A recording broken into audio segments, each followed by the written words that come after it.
সংখ্যানুপাতিক নির্বাচন এখন বাংলাদেশের হট টপিক। এইটা বিএনপি ছাড়া সব দলই চায়, বিএনপি চায় না। এটা খুব বেকুবের মতো প্রশ্ন করি, হ্যাঁ, কিছু মনে করেন না। বিএনপি কেন চায় না আর অন্যরা কেন চায় এটা বলতে পারবেন? আমি শিওর ম্যাক্সিমাম মানুষ এটা বলতে পারবে না, এমনকি দলের কর্মীরাও বলতে পারবে না। আমার এটা বোঝার জন্য মেলা পড়াশোনা করা লাগছে। যাই হোক, বিএনপি জামাত দুই দলকেই বলতেছি, এটা হইতেছে সেই কারিশমা কাপুর কি হেরিটেজের আপনি নায়িকার ছবি দিলেন কেন? আমি কি নায়িকার নাম বলছি নাকি? হ্যাঁ, ও আচ্ছা, সারাক্ষণ ইন্ডিয়ান নায়িকা মাথায় ঘুরে, তো তাই মাঝে মধ্যে মুখ থেকে ফসক করে বের হয়ে যায়। আমি এত করে কইলাম প্রফেসর ইউনূসকে যে এটা ইন্ডিয়ান নায়িকা বিষয়ক মন্ত্রণালয় ব্যানে হামাক তার উপদেষ্টা বানান, উনি আমার কথা রাখলেন না, উনি রাখলেন ভুট্টো সাহেবের কথা। যাই হোক, আলাপে আসি। এটা হইতেছে বয়ান তৈরি, ন্যারেটিভ তৈরি সেই কারিশমা। দুঃখজনক ভাবে এটাই আপনারা ফেল, লাড্ডা গোড্ডা। পাবলিকে হয় আপনার কথা শুনে না বা বুঝাবার পারেন না। এই আলাপটা উঠেছিল গত বছর অগাস্টের শেষ দিকে, হাসিনা পলানোর পর। সেই সময় আমি একটা ভিডিও বানিয়েছিলাম, এই যে এটা আপনারা জানেন, আমি তীব্রভাবে জামাতের সমালোচনা করেছিলাম। আমাকে জামাতে আমি ফোন দিয়েছেন, ফোন দিয়ে পেলেন দুঃখ করিয়া যে দাদা আপনি আমাদের ইন্ডিয়ান দালাল বানাই দিলেন। আমি বলছিলাম যে শহীদ ভাই, আপনারা মাঝে মাঝে এমন ভুল করেন যে মনে হয় আপনারা স্লিপ ওয়াকিং করছেন। স্লিপ ওয়াকিং মানে বুঝেন তো, যে ঘুমের মধ্যে হাঁটে, সেগুলো চেতন নাই, অচেতন অবস্থায় হাঁটিচ্ছে, তো সেভাবে হাঁটে। তা আপনারা ঘুমের মধ্যে হাঁটিচ্ছেন, আপনাদের আঘাত না করলে তো ঘুম ভাঙবি না, তাই না? যাই হোক, আজকে আমরা দেখবো আসলে এই পদ্ধতি বাংলাদেশের জন্য ভালো হবে কি, রাজনৈতিক দলগুলো কি বুঝে চাইতেছে আর কি বুঝে বিরোধিতা করছে। আসেন সেটা আমরা একসাথে বুঝে দেখি। আমার আগে ভিডিও থেকে দেখে আসি। আসেন, এই সংখ্যানুপাতিক নির্বাচন বিষয়টাকে আমি কইছিলাম, হ্যাঁ, জামাত 10 দফা প্রস্তাব দিচ্ছে, ভালো কথা, কিন্তু এটার মধ্যে একটা খুব ইন্টারেস্টিং দফা আছে, তা হইতেছে সংখ্যানুপাতিক নির্বাচন। এটার মানে কি জানেন? মানে হইতেছে ধরেন আপনার আসনে মোট ভোট 10 লাখ, মানে মোট ভোটার আর কি। তো ইলেকশন হইলো বিএনপি পেলো 5 লাখ, জামাত পেলো 3 লাখ। এখন আবার জামাত বলবে আমাদের কম ভোট দিলেন কেন? যাই হোক, এটা হিসাবের জন্য আর কি। আওয়ামী লীগ পেলো ধরেন 1 ভোট, তাও চূড়ান্ত গণনা ক্যান্সেল হয়ে গেল, হ্যাঁ, তো জিতবে তো বিএনপি, তাই না? তো এখন যে জামাত যে 3 লাখ ভোট পেলো, এটা তো পুরাই লস জামাতের জন্য। সে বলতেছে না, 300 আসনে যত ভোট পড়বে সেই ভোট, মোট ভোটের যত শতাংশ, 300 আসনের তত শতাংশ সিট তারে দিতে হবে। তার মানে কোন সিটে আলাদাভাবে যারা জিততেছে না, তারা যদি সব মিলায় 1% ভোটও পায়, তাইলে তারা 3টা সিট পাবে, বুঝছাও? যদি 0.5% পায়, তাইলেও একটা সিট অন্তত পাবে। ছোট দলের জন্য খারাপ না, সিট বাড়ে এতে। ইউরোপের অনেক দেশে সিস্টেম আছে, তাই ন্যাশনাল পলিটিক্সে ছোট দলের একটা ভয়েস আছে, তাহলে তো ভালোই, তাই না? পশ্চিমে তো অনেক কিছুই আছে রাজনীতিতে, তাই না? আমরা জানি পশ্চিমে সেকুলারিজম আনিছি আমরা, আছে তো, আনিনি কে? পশ্চিমে এলজিবিটিকিউ রাইটস এর ইস্যু আছে, আমাদের দেশের লোকেরা মেনে নিবে। পশ্চিমে মদ খাওয়া, জুয়া, ক্যাসিনো মেনে নিবে, আমাদের দেশে মেনে নিবে না। তার মানে পশ্চিমে আছে, এটা কোনো সাফাই হইতে পারে না। হ্যাঁ, ছোট দলের জন্য এটা ভালো। তো জামাতকে ছোট দল নাকি মনে করিস যে চিরজীবন সে ছোট দল থাকবে? ওই যে আছে না সেকেন্ড ডিভিশনে খেলা, চিরজীবন সেকেন্ড ডিভিশনে খেলবি জামাত। আজ আমরা দেখবো যে এই ইস্যুটা আমাদের গ্রহণ করা উচিত কিনা, করলে কেন উচিত, না করলে কেন উচিত না। তো শুনলেন তো, এখানে আর একটা বিষয় যুক্ত করা দরকার, পাইতেছে এই সংখ্যানুপাতিক নির্বাচন আপনি ক্যান্ডিডেটকে ভোট দেন না, আপনি মার্কাক ভোট দেন, মার্কাক ছাপা দেন। ক্যান্ডিডেট যায় কইতো আমাক ভোট দিলে আমি আপনার ব্রিজ ভেঙে দেবো, এতটুকু আমি আমাক ভোট দিলে আমি আপনার ব্রিজ বেনে দেবো, এটা কবে না, কবে আমার দল ক্ষমতাতে আসলে ব্রিজ ভেঙে দিবি, টুকু ব্রিজ বেনে দিবি, বুঝাও? তো এখন এই পদ্ধতি কেন দলগুলো চায় আমি কোনো অনুমান করব না, আমি ওনাদের দলীয় ডকুমেন্ট থেকে দেখাই দিব। আমি সব দলের তো দেখাইতেছি না, আমি জামাতেরটা দেখাই, কারণ জামাতি এই সংখ্যানুপাতিক নির্বাচন চাওয়া সবচেয়ে বড় দল। তারা কি বলে এই দাবির পক্ষে আর্গুমেন্ট হিসেবে? আসেন সেটা একটু বুঝে দেখি। জামাতের সাবেক আমির গোলাম আজম সাহেব এই বইটা লেখেন 2005 সালে, সংখ্যানুপাতিক নির্বাচন নিয়ে। এখানে জামাতের সব আর্গুমেন্ট লেখা আছে। এছাড়াও আরো কিছু ইন্টারেস্টিং কথা আছে, হ্যাঁ, পড়তে পড়তে পাইলাম, সেগুলো নোটটা দিয়ে রাখবো, আর সম্ভব হলে আলাপ করবো। ওনারা পটভূমিতে 3 নম্বর প্যারাত লিখেছেন, এডিটর সাহেব দেখান, সিপি ভিউ চাইছে, এটা ওনারা আনন্দে পারলে নৃত্য করেন। সিপি ভিউ চাইছে, কথা কইছে, আনন্দের সীমা নাই। হ্যাঁ, আরে সিপি ভিউ চাইলে তো এটা আপনাদের জন্য হারাম হওয়া উচিত, তা না? ওনার প্রগতিশীল কুরকুরানি উঠেছে, সিপিবি চাইছে, ওনারা লাভ দিয়ে উঠেছে। তারপর কইতেছে এরশাদও কইছে, সিপিবি এরশাদ কইছে, এরশাদ আর সিপিবি এই দুইটার চাইতে বড় ইন্ডিয়ান মাল বাংলাদেশে আছে নাই। তো এরশাদ আর সিপিবি একসাথে যেটা চায়, এটা যে ইন্ডিয়ার পলিসি, এটা বুঝেন না? তো তাল তলা গেছে, এই সহজ সমীকরণ বুঝেন না। আসল আলাপে আসার আগে আরেকটা ইন্টারেস্টিং কথা দেখাই, 11 পৃষ্ঠা এডিটর সাহেব দেখান। ওনারা কইতেছেন প্রচলিত রাজনীতি হলো পাওয়ার পলিটিক্স বা ক্ষমতার রাজনীতি। দেশ গড়া আসল লক্ষ্য না, ক্ষমতাসীন হওয়াই আসল লক্ষ্য। ক্ষমতা ওনার কাছে খুবই খারাপ জিনিস। এ খোদা, আমার উঠে নাও, নয়তো দড়ি ফেলাও, ব্যয় উঠে যায়। হ্যাঁ, রাজনীতি তো ক্ষমতার জন্য। রাজনীতি জিনিসটা কি কন্ত, এটাই তো বুঝেন না আপনারা। এবং সেজন্য বলি মাঝে মাঝে জামাত রাজনৈতিক দলই হয়ে উঠতে পারেনি। জামাতের একটা ইমাজিনেশনের বাংলাদেশ আছে কিনা? আছে তো, কল্পনার একটা বাংলাদেশ দেখে তারা, তাই না? বিএনপিও দেখে, আমিও দেখি, আপনিও দেখেন। আমাদের সকলের ইমাজিনেশনের বাংলাদেশ আলাদা। বিএনপি যে বাংলাদেশ চাই সেটা জামাতের সাথে মিলবে না। জামাত যারা করেন তাদের ইমাজিনেশনের বাংলাদেশ একই, তাই তারা একটা দল করে। এই ইমাজিনেশনের বাংলাদেশ করতে হলে আপনার রাষ্ট্র ক্ষমতা লাগবে। আপনারা ক্ষমতার জন্য রাজনীতি করবেন না। রাজনীতি মানেই ক্ষমতা প্রশ্ন। রাজনীতি হচ্ছে ক্ষমতা সম্পর্কের কৌশলগত ক্ষেত্র। রাজনীতি দিয়ে ক্ষমতা তৈরি হয়। জামাত যেটাকে দেশ গড়া বলে সেটাকে আওয়ামী লীগ বলে দেশ ধ্বংস করা।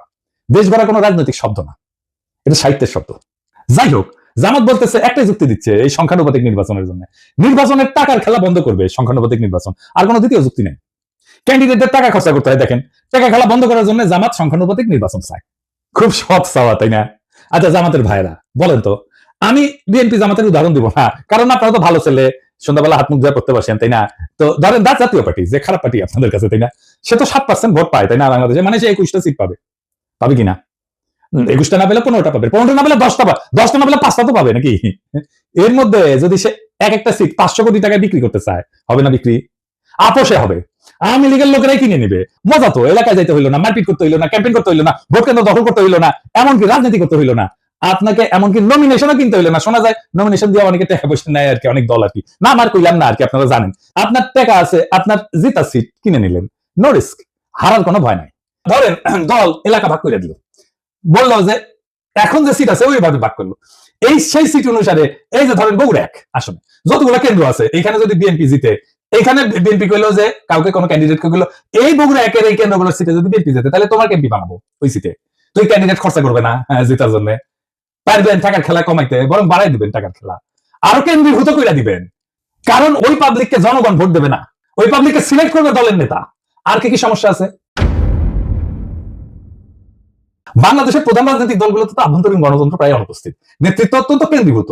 এই পদ্ধতিতে, সংখ্যানুপাতিক পদ্ধতিতে দলীয় তালিকা তৈরি হবে কেন্দ্রীয় নেতৃত্বের মাধ্যমে, এটা স্থানীয় জনপ্রতিনিধিত্বকে দুর্বল করে দেবে, দলীয় নেতৃত্ব ক্ষমতা আরো কেন্দ্রীভূত করবে এবং স্থানীয় পর্যায়ে জবাবদিহিতা কমবে। দলের শীর্ষ নেতৃত্বই নির্ধারণ করবে কে সংসদে যাবে, ভোটারদের প্রত্যক্ষ ভোটের ক্ষমতা কমে যাবে। মানে এখন তো জনপ্রিয় নেতা হলে তার জেতার চান্স থাকে, তাই না? মানুষের কাছে ভালো হইতে হয়, সেটা কোনো দরকারই পড়বে না। দেখেন, আমরা অনেকে মনে করি রাজনীতি মানে হচ্ছে নির্বাচন, আইন, সংসদ, এই সমস্ত কিছু, কিন্তু রাষ্ট্রবিজ্ঞানী মোস্তাক আহমেদ একটা খুব সোজা কথা বলেন।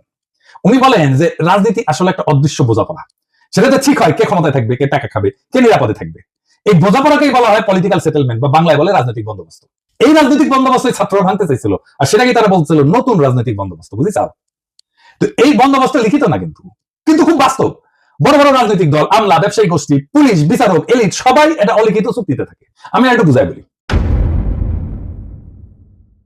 ধরেন রাস্তার ট্র্যাকে চান্দাবাজি, হাটের ইজারা, ছিনতাই, মাস্তানি, ঠিকাদারি, বালু মাহাল, এই সমস্ত জিনিস আছে না, যেটি থেকে টাকা পয়সা আসে, এটা একটা ইকোনমি আছে। কে তুলবে টাকা, কে নিবে, পুলিশ কত পাবে, রাজনৈতিক নেতা কত পাবে, তৃণমূলে মাস্তান কত পাবে, মন্ত্রী কত পাবে, হাজিরা কত পাবে, এই সব কিছু সেটেলড সেই অলিখিত চুক্তি দিয়া। এটি রাজনৈতিক বন্দোবস্ত। এই বন্দোবস্তের পার্ট এমপি, সে খরচা করে, মাস্তান পালে, কর্মী পালে, পুলিশের সাথে যোগাযোগ রাখে, উকিলের সাথে যোগাযোগ রাখে, স্থানীয় মাফিয়ার উপরে, আন্ডারওয়ার্ল্ডের উপরে নিয়ন্ত্রণ রাখে। এইভাবে এই বন্দোবস্ত টিকা থাকে। হাসিনা চলে যাওয়ার পরে অপরাধ বাড়ছে কেন? কারণ এই আন্ডারওয়ার্ল্ডের উপরে যাদের কার্যকর নিয়ন্ত্রণ ছিল তারা নাই হয়ে গেছে, এখন কেউ সেইভাবে কন্ট্রোল করে না, তাই এরা নিয়ন্ত্রণহীনভাবে যা খুশি করতেছে। এইটা ল অ্যান্ড অর্ডারের বিষয় না, এটা সেই অলিখিত চুক্তি ভেঙে যাওয়ার পরিণতি। আমাদের নতুন বন্দোবস্ত করার আগেই আপনি আরেকটা বন্দোবস্ত ভাঙতেছেন। বাংলাদেশ ইনস্টিটিউশন নাই, গড়ে ওঠে নাই। এই ইনস্টিটিউশনের বিকল্প হচ্ছে রাজনৈতিক বন্দোবস্ত। এইখানে রাজনৈতিক দল তার নেতা কর্মী একটা জটিল ভারসাম্য রক্ষা করে সমাজকে টিকায় রাখে। এইটা যখন নষ্ট হয়ে যায়, তখন প্রতিদ্বন্দ্বী গোষ্ঠীগুলো নিরাপত্তাহীনতায় ভোগে এবং সহিংসতা, দুর্নীতি, রাজনৈতিক অস্থিরতা বাড়ে। আপনি সংখ্যানুপাতিক নির্বাচন করে পুরো পলিটিক্যাল ফেব্রিক ধ্বংস করে দেবেন, কেউ নিয়ন্ত্রণ করতে পারবে না। জেলা শহরগুলোর আন্ডারওয়ার্ল্ড, ঢাকা শহরের আন্ডারওয়ার্ল্ড আপনি নিয়ন্ত্রণ করতে পারবেন না। তার ব্যবসা বাণিজ্য, ভাগ বাটোয়ারা, এই জায়গাটা কে নিবে? তখন আপনি তো সব পালট করে দিচ্ছেন, এলোমেলো করে বেমাল লুটে পুটে খাই, একটা কথা আছে না, আপনি এলোমেলো করে দিচ্ছেন রাজনৈতিক বন্দোবস্তকে। তো ওই জায়গা তো ফাঁকা থাকবে না, তো ওই জায়গাটা কে নিবে? পুলিশ নিবে, যেটা অর্গানাইজ, এখন পুলিশ নিবে, প্রশাসন নিবে, আর একটা হাসিনা শাসন তৈরি হবে। পুরো সমাজ, রাষ্ট্র রাজনৈতিক দলের নিয়ন্ত্রণের বাইরে চলে যাবে। যে দেশে ইনস্টিটিউশন গড়ে ওঠে নাই, সেই দেশের রাজনৈতিক বন্দোবস্তই হলো সমাজকে টিকায় রাখার বিকল্প ব্যবস্থা। আর আপনি সেই ব্যবস্থাটিকে ভেঙ্গিয়া সংখ্যানুপাতিক নির্বাচন নামে গুগলি মারলে রাষ্ট্র করায় পড়বে গ্যাংয়ের হাতে, পুলিশের হাতে, প্রশাসনের হাতে, স্থানীয় মাফিয়ার হাতে। আফগানিস্তানে হয়েছিল না, তালেবান আসার আগে এক এক এলাকায় এক এক ওয়ারলর্ড শাসন করতে, একই জিনিস হবে বাংলাদেশে। আপনি এই কাজটা করতে যাইতেছেন, পুলিশ আর প্রশাসন শক্তিশালী হয়ে উঠবে, দারুণ। এই সংখ্যানুপাতিক নির্বাচন আঞ্চলিকতা বাড়ায় দেবে। আমি অন্য দেশের উদাহরণ দেবো না, বেলজিয়ামের উদাহরণ দেবো। এই বেলজিয়াম একটা দেশ হিসাবে থাকে কিনা দেখেন। কি হয়েছে বেলজিয়ামে, আসেন আলাপ করতেছি। বেলজিয়াম তো একটি দেশ, তাই না? কিন্তু এর ভেতরে আছে দুটো বড় জাতিগত ভাষাগত গোষ্ঠী। একটা হচ্ছে ফ্লেমিশ, ওল দান্স ভাষায় কথা বলে, থাকে দেশের উত্তর অংশে, তার নাম হচ্ছে ফ্লান্ডার্স। আর 2 নম্বর হচ্ছে ওয়ালুন, ফরাসি ভাষায় কথা বলে, থাকে দেশের দক্ষিণ অংশে, নাম হচ্ছে ওয়ালোনিয়া। এরা কিন্তু আলাদা ভাষায় কথা বলে, আলাদা স্কুলে পড়ে, আলাদা গণমাধ্যম আছে তাদের জন্য, এমনকি আলাদা রাজনীতি করে, দল আলাদা এই 2 গ্রুপের। এবং এই বেলজিয়ামে সংখ্যানুপাতিক ভোট আছে। এই পিয়ার সিস্টেমে ভোট যতই ছোট, আলাদা পরিচয় দল সংসদে ঢুকে পড়ে। এর ফলে বেলজিয়ামে গড়ে উঠছে শুধু ফ্লেমিশ স্বার্থ নিয়ে কাজ করে এমন দল, যেমন এনভিএ, শুধু ওয়ালুন শব্দ নিয়ে কাজ করে এমন দল যেমন পিএস, পার্টি সোশ্যালিস্ট, এরা কিন্তু জাতীয় স্বার্থ দেখে না, কেবল নিজেদের অঞ্চলের স্বার্থ দেখে। ফলে সার্বজনীন রাজনীতি আর হয় না, হয় আঞ্চলিক স্বার্থের জন্য রাজনীতি। এর ফলাফল কি? সরকার গঠন করতে পারে না। ফ্লেমিশ আর ওয়ালুন এদের মতানৈক্য চূড়ান্ত। এই যে দেখতেছেন না, এখন প্রেসিডেন্ট সরকার ঐক্যমত করতে পারতেছে না, দেখতেছেন না, জুলাই সনদ করতে পারতেছে না, মতানৈক্যের জন্য। একই রকম বেলজিয়ামের জাতীয় পরিচয় দুর্বল হয়, সবাই নিজেকে ওয়ালুন বা ফ্লেমিশ ভাবে, বেলজিয়ান ভাবে না। ভাষা, শিক্ষা, অর্থনীতি সব আলাদা হয়ে গেছে। স্কুলে আলাদা পাঠ্যক্রম, আলাদা মিডিয়া, এমনকি আলাদা ট্যাক্স এবং প্রশাসন চলতেছে অঞ্চল ভিত্তিক। যেহেতু একক সংখ্যাগরিষ্ঠতা পায় না, সরকার গঠন হয় না। 1 বছরের বেশি সময় সরকার গঠন হয়নি, এরকম এক্সাম্পল আছে। এই রাষ্ট্র টিকবে না। এবার আরো মারাত্মক উদাহরণ দিই, ইসরায়েল যে আগ্রাসী রাষ্ট্র হয়ে উঠছে, এটা সংখ্যানুপাতিক নির্বাচনের জন্য। কিভাবে? ইসরায়েলটা এখন একটা রাষ্ট্র না, একটা চরমপন্থী যুদ্ধযন্ত্র। আর এই রূপান্তরের বীজ পোতা আছে তাদের এই সংখ্যানুপাতিক নির্বাচনের ব্যবস্থা। তো এখানে প্রায় 3% মতো ভোট পেলে সংসদে ঢুকে যায় যে কেউ। এই ফাঁক বলে ক্ষমতার মঞ্চে উঠে আসছে এক ঝাঁক ধর্মীয় হুলিগান, যারা গণতন্ত্র না, ধর্মীয় শাসন এবং জাতিগত নিধন চায়, ফিলিস্তিনিদের ধ্বংস চায়, গাজার ধ্বংস চায়। কারা এই হুলিগান? যেমন SHAS, এরা নারী অধিকারের প্রকাশ্য শত্রু, সিভিল ম্যারেজের প্রকাশ্য শত্রু। তারপরে আরেকটা আছে UTZ, এরা নারীদের ভোটের শত্রু, আধুনিক শিক্ষার শত্রু, এমনকি রাষ্ট্রীয় আইনকে অস্বীকার করে। আরেকটা আছে ওজমা ইহুদিত, আরবদের নাগরিকত্ব বাতিল করে দিতে বলে, গাজায় গণহত্যা উস্কায় দেয়। এদেরকে ইহুদি তালেবান বলা হয়। এরা 5 থেকে 6% ভোট পায়, কিন্তু মন্ত্রিসভায় তারা নীতি নির্ধারক। তাদের জন্য সরকার গঠিত হয়, কারণ কেউ সংখ্যাগরিষ্ঠতা পায় না, এবং এরাই সাপোর্টটা দেয় এবং সরকারের নীতি জিম্মি হয়ে যায় এদের কাছে। ইসরায়েলে কোনো দল একক সংখ্যাগরিষ্ঠতা পায় না, সরকার গঠনের জন্য এই হুলিগানদের সমর্থন লাগে। তারা চুক্তি করে শর্ত দেয় যে আমাদের দাবি যদি না মানো তাহলে সরকার ফেলাই দেবো। নেতানিয়াহু বাধ্য, তাকে বিচার বিভাগ ভেঙে দিতে হয়েছে এদেরকে সন্তুষ্ট করার জন্য। এই বিচার সংস্কার ইস্যুতে 2023 সালে ইসরায়েল জুড়ে ইতিহাসের সবচেয়ে বড় গণবিক্ষোভ হয়েছে। এদেরই নেতা এই বেনগাভির আল-আকসায় যায় বলছে আরবদের সরাও, এটা আমাদের। এটার ফলে কিন্তু হামাস রকেট ছড়ে, তারপরে যুদ্ধ শুরু হয়, বুঝেছেন? এবং মন্ত্রিসভায় যারা আছে, এই যে এই ছোট দলগুলা হুলিগানদের, তারা বলছে গাজায় জনসংখ্যা কমাও, পানি বিদ্যুৎ বন্ধ করো, বোমা দিয়ে তাদেরকে ছারখার করে দাও। এই যুদ্ধ ছিল ধর্মীয় প্রতিশোধে পরিচালিত গণহত্যা, এবং এই গণহত্যা করছে এই সংখ্যানুপাতিক নির্বাচনে ফাঁক গলিয়া ঢুকে গেছে যারা, তারা। বাংলাদেশে একই ধরনের ঘটনা ঘটবে। এমনকি ইরান যুদ্ধে রাজনীতিকে বানানো হয়েছে ধর্মীয় জিহাদ। এই ওজমা ইহুদিত এরা বারবার বলছে ইরানকে সরাসরি আক্রমণ করো। এই যুদ্ধকে তারা বলছে জুইস ডেস্টিনি। কূটনীতি, আন্তর্জাতিক আইন, আঞ্চলিক স্থিতিশীলতা সব ফালতু, শুধু যুদ্ধ, আগুন আর দখল চাই এদের জন্য। এবং এই প্রপোর্শনাল রিপ্রেজেন্টেশন সংখ্যানুপাতিক নির্বাচনের জন্য ইসরায়েল এখন একটা চরমপন্থীদের রাষ্ট্র হয়ে গেছে, যেখানে 5% উন্মাদ একটা দেশের 95% ভবিষ্যৎ নিয়ন্ত্রণ করে। ইসরায়েল আজকে প্রমাণ যে সংখ্যাগত সমতা মানে রাজনৈতিক সুস্থতা না, প্রপোর্শনাল রিপ্রেজেন্টেশন মানে ক্ষমতা বিকেন্দ্রীকরণ না, জনগণের ক্ষমতা আর না, অনেক সময় চরমপন্থার কেন্দ্রীভবন হয়। আপনারা রাজনীতিতে আপনার কল্পনার ইমাজিনেশনের বাংলাদেশ করবেন, কিন্তু সেই ইমাজিনেশনের ভেতরে এই বাস্তব দেশের জনগণ, এই মানুষের মুখ, তাদের যন্ত্রণার বাস্তবতা তো অনুপস্থিত। রাষ্ট্রটাকে ল্যাবরেটরির এক্সপেরিমেন্ট রে ভাই, যে একটা জিনিস ট্রাই করবো, আবার দেখবো, ভুল হবে, আবার দেখবো, তা তো না। ইসরায়েলের মতো রাষ্ট্র চরমপন্থার হাতে কুক্ষিগত হয়ে গেছে এই সিস্টেমের কারণে। বেলজিয়ামের মতো রাষ্ট্র বিভক্ত হয়ে যাইতেছে ভাষার দাঙ্গায়। বাংলাদেশকে নিয়ে কি সেই পথে হাঁটতে চান? আমরা কি দেখতে যাচ্ছি? এমন একটা দেশ যেখানে ভোটার থাকবে কিন্তু কোনো প্রতিনিধিত্ব থাকবে না, যেখানে রাজনীতি থাকবে কিন্তু রাষ্ট্র থাকবে না, যেখানে রাষ্ট্রের নিয়ন্ত্রণ থাকবে স্থানীয় গ্যাং, পুলিশ আর প্রশাসনের হাতে। শক্তিশালী ইনস্টিটিউশন না গড়ে ওঠায় যে রাষ্ট্রের প্রত্যেকটা জেলা এখনো একটা রাজনৈতিক বন্দোবস্তের মধ্যে টিকে আছে, এই প্রপোর্শনাল রিপ্রেজেন্টেশন সংখ্যানুপাতিক নির্বাচন আইসা সেই সামাজিক ভারসাম্য ধ্বংস করে দেবে, রাজনৈতিক ভারসাম্য ধ্বংস করে দেবে। নতুন কিছু গড়ার আগে 15টাকে ভেঙে ফেলতে চাইলে দায়িত্ব তো আপনার রে ভাই। কিন্তু যদি আপনি না জানেন কি ভাঙতেছেন, তাহলে আপনি তো স্থপতি না, আপনি তো ধ্বংসের কারিগর। বাংলাদেশ আজ এক ক্রসরোডে দাঁড়ায় আছে। কিছু দলের ভুল সিদ্ধান্ত, কিছু বুদ্ধিজীবীর নির্বোধ গুগলি, আর কিছু বিদেশি থিঙ্ক ট্যাঙ্কের ঠাইসা দেওয়া এক্সপেরিমেন্ট, এইসব মিলে আজ রাষ্ট্র এক ভয়ঙ্কর জুয়া খেলায় ঢুকে পড়ছে। একটা দেশ যেটা গণতন্ত্র ছিল ভঙ্গুর, আইনের শাসন ছিল কাগজে, সেই দেশে আপনি যদি রাজনৈতিক বন্দোবস্ত না রেখা এই সংখ্যানুপাতিক নির্বাচনের সিস্টেম চাপাই দেন, তাহলে তা গড়ে উঠবে, তা গণতন্ত্র না, তা হবে পলিটিক্যাল মাফিয়ার এনক্লেভ। আর মানুষ শুধু ব্যালটের সেরা কাগজ হয়ে থাকবে।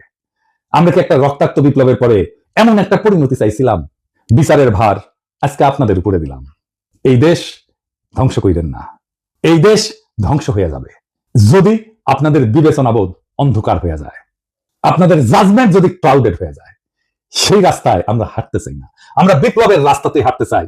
বিপ্লবকে পরিপূর্ণভাবে বিজয়ী কইরা বাংলাদেশে একটা নতুন রাষ্ট্র করতে চাই। ইনকিলাব জিন্দাবাদ।